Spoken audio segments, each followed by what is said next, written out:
నాకంతా అయోమయంగా ఉంది విక్రమ్. అమ్మాయిలు నేర్పించే బ్యాచ్లో నా తమ్ముడు ఎందుకున్నాడు? నాకు అదే అర్థం కాలేదు.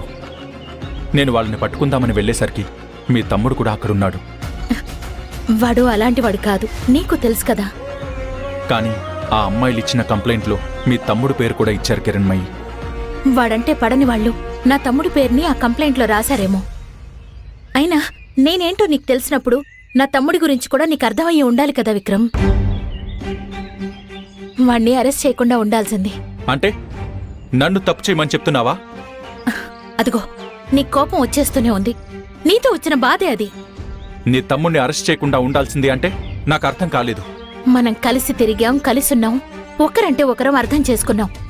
నా ఫ్యామిలీ ఏంటో తెలిసిన నువ్వు నా తమ్ముడు తప్పు చేశాడు అంటే నమ్మకుండా ఉండాల్సింది.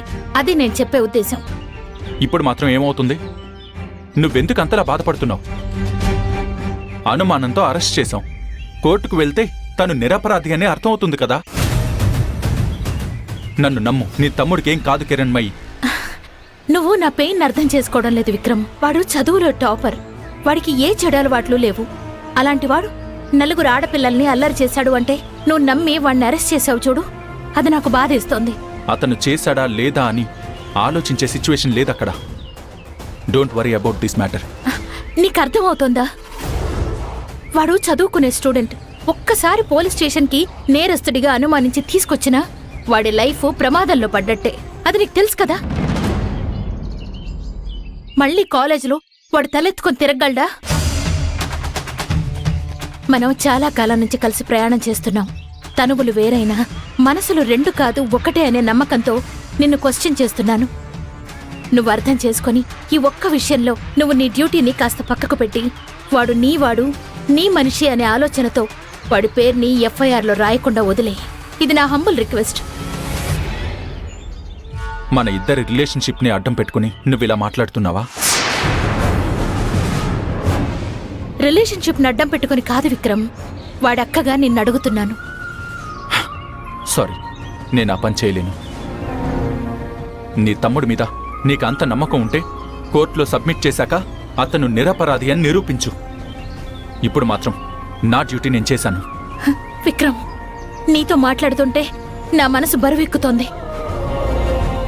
నేను ఎవరితో అయితే లైఫ్లో కలిసి ప్రయాణం చేయాలనుకుంటున్నానో అతనేనా నాతో ఇలా మాట్లాడుతోంది అని అనిపిస్తోంది. నేనేదో నిన్ను తప్పు చేయమన్నట్టుగా మాట్లాడుతున్నావు. నా తమ్ముడు అలాంటివాడు కాదు. ఈ ఇన్సిడెంట్ నా తమ్ముడి మీద చాలా ప్రభావం చూపిస్తుంది. వాడు ఆగం అవుతాడు అనే భయంతో నేను నీకు చెప్పుకుంటున్నాను. తెలిసిన నువ్వే వాడిని అరెస్ట్ చేశావంటే నా ఫ్యామిలీ మొత్తాన్ని అరెస్ట్ చేసినట్టుగా అనిపిస్తోంది విక్రమ్. ప్లీజ్, వాడు నా తమ్ముడు. చూడు కిరణ్మయి, నువ్వు చెప్పింది నాకు అర్థం అవుతుంది. నువ్వు నీ తమ్ముడు అని అంటున్నావు కదా, ఆ ప్లేస్లో నా తమ్ముడైనా సరే నేను ఇదే చేస్తాను.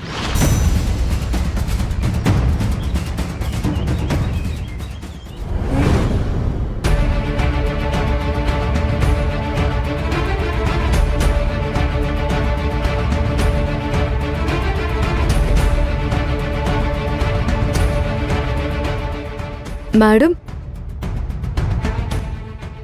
ఏం ఆలోచిస్తున్నారు మేడం? ఏమీ లేదు. నువ్వు మీ సిఐ గారి గురించి చెప్పావు కదా, కొంతమందికి డ్యూటీనే ఫస్ట్, తర్వాతే ఫ్యామిలీ గురించి ఆలోచిస్తారు. మా సార్ దగ్గర సెకండ్ థాట్ అంటూ ఏమీ లేదు. టోటల్గా డ్యూటీనే. కొంతమంది అలాగే ఉంటారు మంజు. నువ్వు చెప్తుంటే నాకు ఏదో విషయం గుర్తుకొచ్చింది. సరేగాని ఆ విషయం గురించి మీరింకేం ఆలోచించకండి. మీ ఇద్దరు ఇక నుంచి హ్యాపీగా ఉండండి. అలాగే మేడం. వెళ్ళొస్తాం మేడం.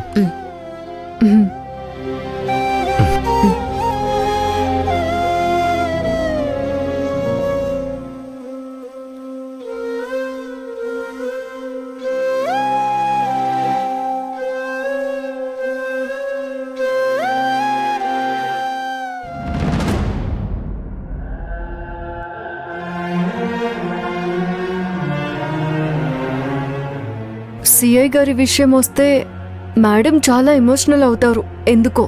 నేను చెప్పాను కదా మంజు, పాస్ట్లో వాళ్ళిద్దరికీ ఏదో ఉండుంటుంది. ఎందుకంటే విక్రమ్కి సంబంధించిన వాళ్ళు ఎవరు అని నేను చేసిన ఎంక్వైరీలో కిరణ్మయి మేడం పేరు కూడా ఉంది. అదేంటో తెలుసుకోవాలి. యా, వెళ్దాం పద.